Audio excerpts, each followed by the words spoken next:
Now, on 105.9 FM and streaming worldwide on the WMAL app. O'Connor and Company. It is 6:07 on this Thursday, the 9th day of October, and we're watching history unfold before our very eyes as the peace deal has now been signed by representatives of Israel and Hamas in Egypt. We're told that President Trump is making plans to head that way. Later this morning, the Security Council of Prime Minister Benjamin Netanyahu will approve the peace deal. And, well, we're all holding our breath as we wait to see if these hostages are, in fact, released as promised. This is Hamas we're dealing with, after all. Seeing is believing. And there's still a lot of questions, by the way. I'm a little worried, Bethany Mandel, about the convicted terrorists that have been in Israel prisons now who are going to be released as part of this deal. That I have questions. And by the way, I'll ask those questions to Caroline Glick, who is an advisor to Prime Minister Netanyahu, coming up at 8:15. Also, real fast before we bring Bethany in on the 7:05 Russell Nobel Judicial Watch, 7:35 Senator Marsha Blackburn will join us, 8:35 Tomas Dietrich, Artistic Director of the Stuttgart. Busy morning. Bethany, thank you for being here. Let's reset here on everything that we know. We'll first address that. I mean, this often is the case, sadly, when Hamas or other terror organizations like Hezbollah or the litany of terrorists who dwell in Gaza and in the West Bank take innocent Israelis as hostage. Oftentimes, Israel is compelled to empty their jails and release many people who have been convicted of crimes. That's the case here. A whole lot of terrorists are getting released back into the West Bank, back into the Gaza territories. How can we be sure that they're just not going to pick up right where they left off? We can't be sure. That's the horrible, heartbreaking part about this. So Sinwar, who orchestrated and planned October 7th, was freed in a similar deal. And this is why Israel faced so many hostages being taken on October 7th, because an Israeli soldier named Gilad Shalit was taken. And for his freedom after 5 years, the trade was 1,000 terrorists, including Sinwar, who was the mastermind of October 7th. And so the fear is that they're going to get potentially another Sinwar released in exchange for these 20 living hostages and 28 bodies. And that's the question mark. That's the reality that we're dealing with. And this is what happens. By the way, it's one of the reasons why Israel does what it does in terms of relentless bombardment of those areas, so the Hamas feels pain. Sadly, that's the reality of war, and they round up terrorists and people who are connected to terrorists, and they hold them, knowing that this is sometimes the price that has to be paid. And hopefully, as they're being processed out of Israel prison and released back into the Gaza territories, they're getting like a care package. Here's your shaving kit. Here, take this pager. It's free. Go ahead. Enjoy. Yes. I have faith that the IDF is not stupid, and they're going to track these guys, and they're going to know and be aware of their movements. I hope so. But I mean, this was always, there has been a lot of other exchanges over the course of the last 2 years. Mm-hmm. And this was always the devil's bargain. And this is something that I was in Rome recently, and one of the things I really appreciated was there. So we have hostage posters everywhere in every Jewish space, and that was something I was really heartened to see in Paris and Rome. I've seen them all over the place. And in Rome, they kept them up for the people who were released or rescued. And they said on it, released in exchange for 50 terrorists, released in exchange for 25, murdered by Hamas. And so I think that it's very important for the world to appreciate and understand the devil's bargain that Israel is making here. And I hope, and I don't have faith, but I hope that the Israelis are good enough at their PR game, narrator they're not, to communicate this.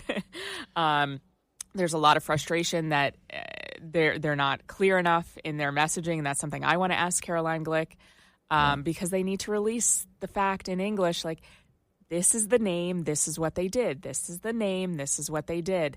Right. And the only way we got monsters. our innocent little child back is Yes. by releasing a monster back onto the streets. That's Yes. right. All right, let's rewind a little bit. It was yesterday afternoon. The president was holding a summit of experts on Antifa, including many friends of this program, including Andy No and Julio Rosas, who have been reporting on Antifa activities for the last several years. In the middle of that summit, Secretary of State Marco Rubio dramatically walks into the room, hands President Trump a piece of paper, and whispers in his ear, let's go to cut 10. Cut 10. Criminal conspiracy. Okay. I'm just given. I was just given a note by the Secretary of State saying that we're very close to a deal in the Middle East, and they're going to need me pretty quickly. So I will take a couple of more questions. By the way, somebody zoomed in on the note. It Yes. appears the note. Is this been confirmed, Bethany? The note was, in fact, it was a statement that was to be put out on Truth Social that they wanted the president to approve. Is that what your understanding is? Yes, because he should be the one to announce it first, because he is the orchestrator. And one thing that I want to note, my friend Elon Levy, who used to be the spokesman in Israel, he said, no Europeans were involved in the making of this deal. Thank you for your attention to this matter. You know, that's a great angle on this. Where is Macron today and Keir Starmer and the Prime Minister of Canada, Yes. who all decided to bend over backwards, acquiesce, take the knee, kiss the ring, and threaten to approve a Palestinian state. And it did nothing, by the way, other than increase bloodshed. And in fact, if you go back and look at the timeline, the moment Macron and Keir Starmer made those announcements, Hamas walked away from the peace table and stopped negotiating. Yep, that's right. They are marginalized and absolutely castrated in this scenario. They're As they neutered should have in been, the because they risked peace at a really pivotal, crucial moment. Yeah. And they are everything they claim to hate. Cut 11 here. President Trump continued speaking with the media during this Antifa event and announced that he was probably heading to the Middle East. Listen. That you might go to the Middle East on Sunday. Do you mean Egypt and Israel? And would you consider going to Gaza to see what things are on the ground? I would. I might do that. I may do that. We haven't decided exactly. I'll be going to Egypt most likely. That's where everybody is gathered right now, and we appreciate that very much. But I'll be making the rounds, as the expression goes. I probably will.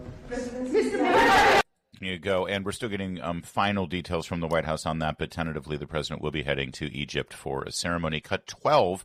President Trump was on the phone with, is this Witkoff he was on the phone with, who was meeting with hostage families, or is that? No, Witkoff was in Sharm el-Sheikh. I believe it was Lutnick.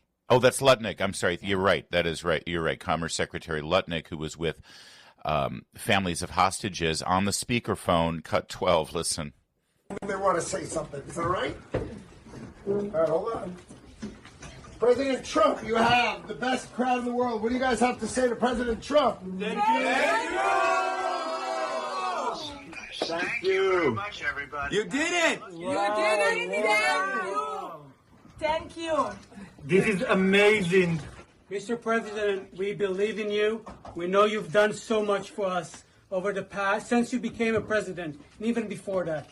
And we trust you fulfill the mission until every hostage, every 48 of the hostages are home.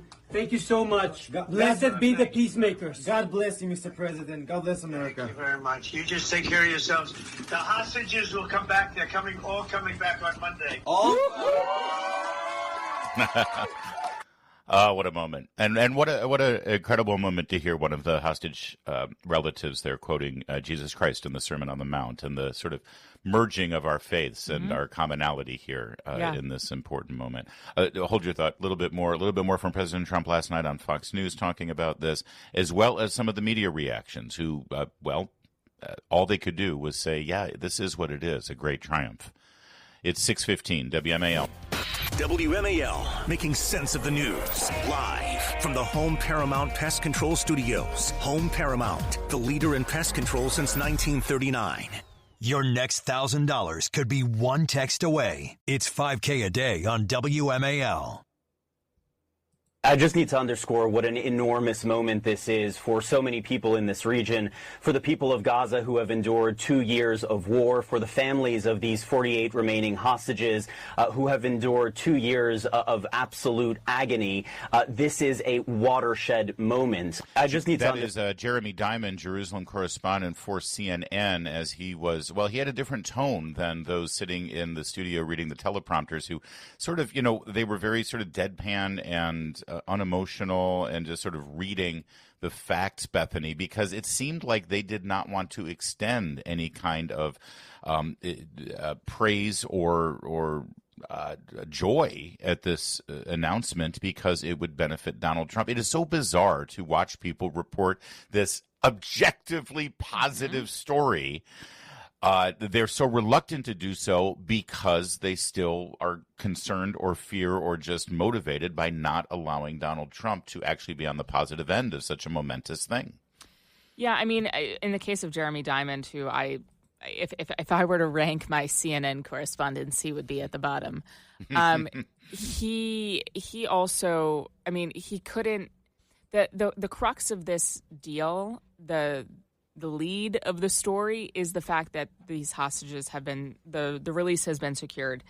And he did not lead with that. He said, oh, peace in Gaza, peace in Gaza. I'm like, no, the story here is the hostages. But by the way, are coming home. Yeah. Yes. By the way, two of whom the bodies are American citizens. Let's also remind our listeners and Jeremy Diamond of that fact. 2 Americans are coming home to be buried respectfully the way that they deserved to be, 19-year-old young men who were murdered. Here's Cut 17, Selena Wang for ABC News. Take a listen. Heard it again and again from a number of people today, really giving credit to President Trump for getting this deal over the finish line. What are you hearing from your sources with regard to President Trump's role in getting both parties to sign off on at least the first phase of this peace plan? Well, certainly this is an enormous moment for the world, but also for this administration, a big win for the president who has been very personally involved in this. Yeah, big win for the president. And so here's what's strange to me. You've also heard quite a bit. Here, let me do this, and then I'll have my commentary. Here's Chris Hayes on MSNBC, Cut 18. There was a deal that was sort of jointly negotiated by the outgoing Biden administration, the incoming Trump administration. That was also multiple phases. The first phase was the release of some hostages, a cessation of bombing. That never got to phase 2 the first time around. So there you go. It's that Biden, and he Biden goes also on to wanted peace. Yes, but he goes on to say that Trump sort of blew up the old plan because he wanted sole responsibility for this, and then said, because really he just wants a Nobel Peace Prize. I heard this a lot yesterday. Oh, well, Trump only engaged in this and really made this a priority because he wants a Nobel Peace Prize. First of all, I don't know if that's true. There's no objective. You're just giving your opinion on that. Number one, he's not going to get the prize. He should. He deserves it. Number obviously. 2, they're never going to give him a Nobel Peace Prize. No. All right.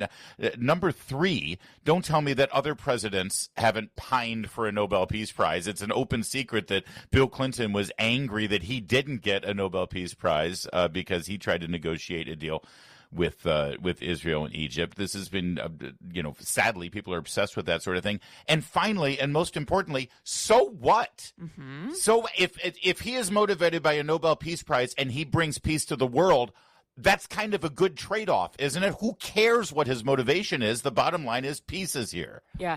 No, this infuriating, I think, blood libel has also been made against Netanyahu, that he extended this war for his own, political career and gratification. And I'm not the biggest fan of Bibi these days, but that is so libelous and such a smear that it makes me sick, honestly. President Trump and Netanyahu have worked tirelessly to make this happen.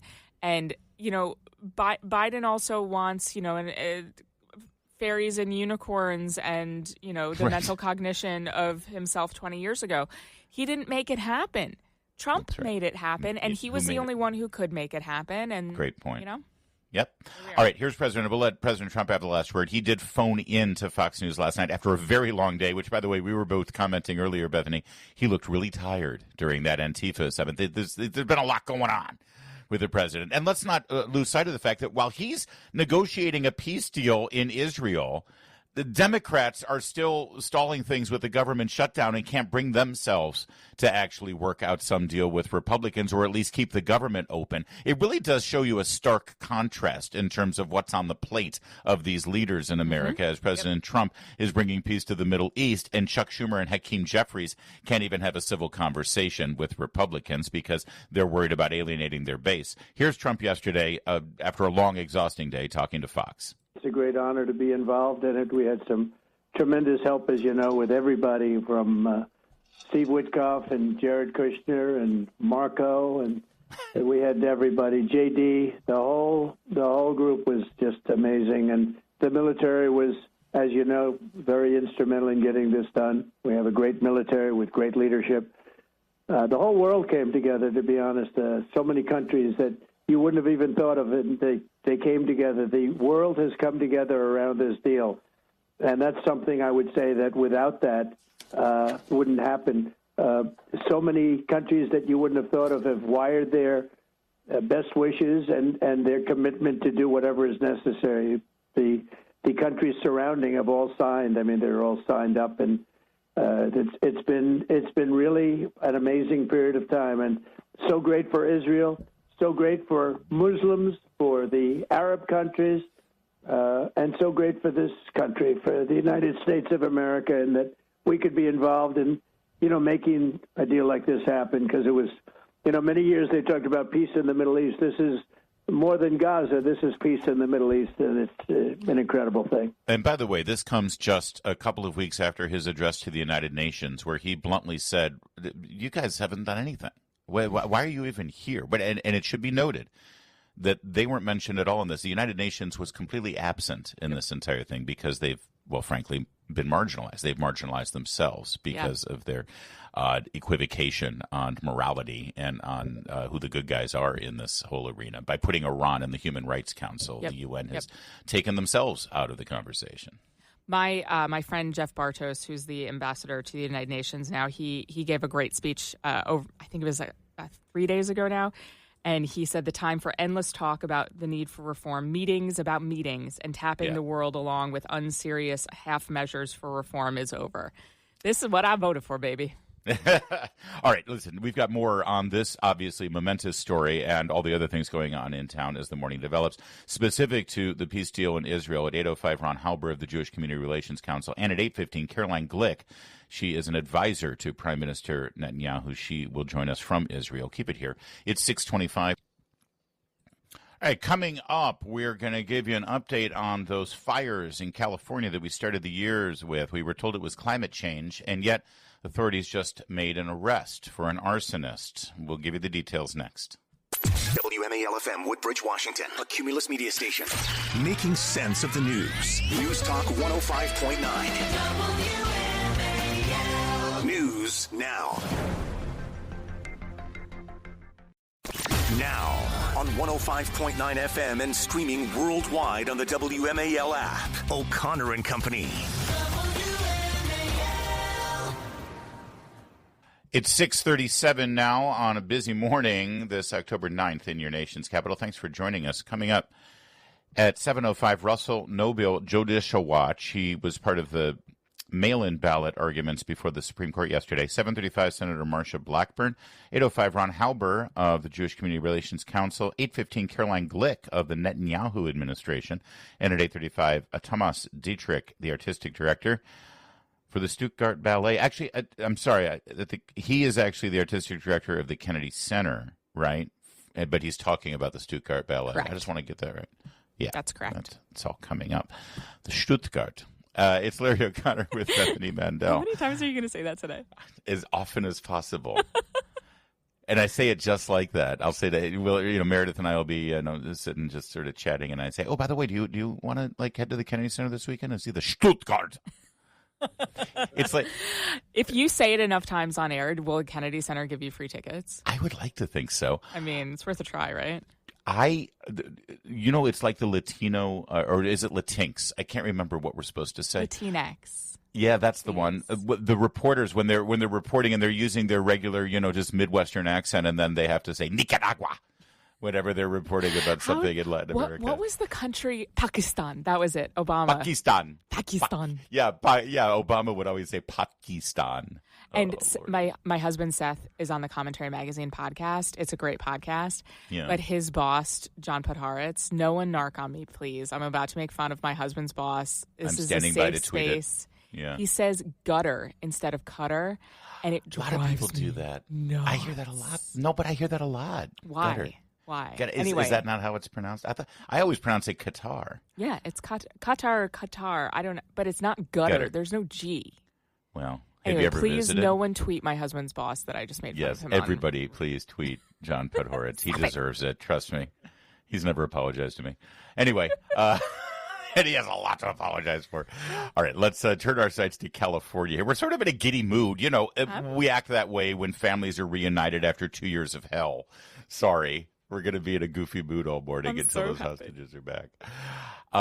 Remember those fires, the Pacific Palisades and Altadena specifically, that were absolutely devastating. I think 2 homes have begun framing reconstruction in the Pacific Palisades. If this were any other city in any other state, you'd have the houses built by now, for crying out loud. So you know what I want in my life as a journalist? Yeah. I want Spencer Pratt to let me talk to him, because he has been, so he was a reality star whose home burned down, him and Heidi. Yeah. And he has been on Newsom's behind this entire time, because it was total negligence on the part of Karen Bass and Newsom that his home burned down, and he has nowhere to live now. Well, funny you should mention that. We actually have observations from Spencer Pratt on yesterday's announcement. We will share that with you. But let's start now with yesterday's development. 29-year-old has been arrested for arson. Of course, we were told this was a result of climate change, right? Here's the news conference, cut 20. I'm Bill Asaley, the acting United States Attorney for the Central District of California. Today, we are announcing the arrest of 29-year-old Jonathan Rinderknecht for igniting a fire that ultimately burned down the Palisades earlier this year, killing 12 people, destroying more than 6,800 structures, both homes and businesses, and damaging over 1,000 more buildings. Incredible. All right, now there is more to this story, by the way, and we want to get to it, because the fire was contained at one point. And then Spencer and other reporters suggest that it was the negligence of the city that allowed the fire to reignite at one point. So, sorry, I just want to interrupt and quote Spencer Pratt again, because he said, I think the New York Times should add a correction to the profile they did on me. Another is that Pratt dismisses climate change as a major factor in the fires and instead seems to be looking for someone to blame. Wouldn't it have been nice if they looked for someone to blame earlier? Yeah, that's what I thought reporters did. Interesting. It's so funny that when a giant fire occurs, the instinct of so-called reporters and journalists and editors and producers is to look at carbon emissions as the cause instead of what usually is the result or the reason, which is arson or negligence. Oftentimes these fires in Southern California are sparked because of a homeless encampment where they have propane tanks and fires and things like that. Also, by the way, before we get to more of the audio here, Gavin Newsom tweeted out this press conference on the X platform and referred to the suspect as Florida resident Jonathan Rinderknecht, as if this was some, he's a Florida guy. He moved to Florida to evade the police after he set the fire when he was a California resident. He's such a duplicitous monster, this Gavin Newsom. He really is. Cut 22, listen to the prosecutor talk about this guy. Late last New Year's Eve, Rinderknecht returned to Pacific Palisades after working the evening shift as an Uber driver.